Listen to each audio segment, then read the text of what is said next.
Okay, cool. So let's move on. I'm gonna work on the steps, the footsteps that we see from the characters coming in. So I've got a track here called steps, and I've set that up to receive from bus 1 and 2. So the reason why I've done that is because I want to actually perform these just with my mouse from the UI, but get them in sync so I don't need to drag them over.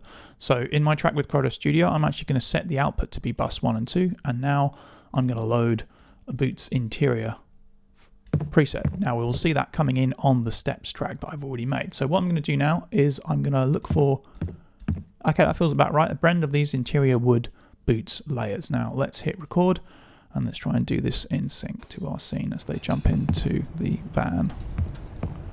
Okay, cool. So I feel like the first two should probably be a little quieter. The second two probably a bit more louder because I want this to have some bit more impact. Let's try again. Okay, those first two were not quite right. So tell you what, I'm just going to try them again. Let me give myself a little bit more lead in.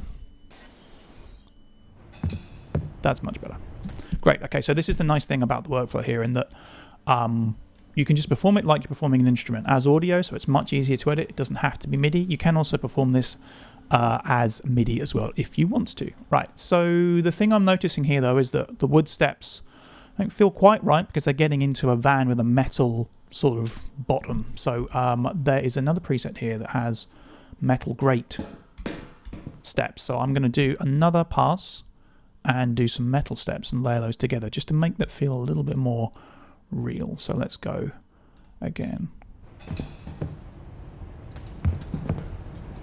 Okay, so now we've got another pass with metal steps as well, just to give it a little bit more realism.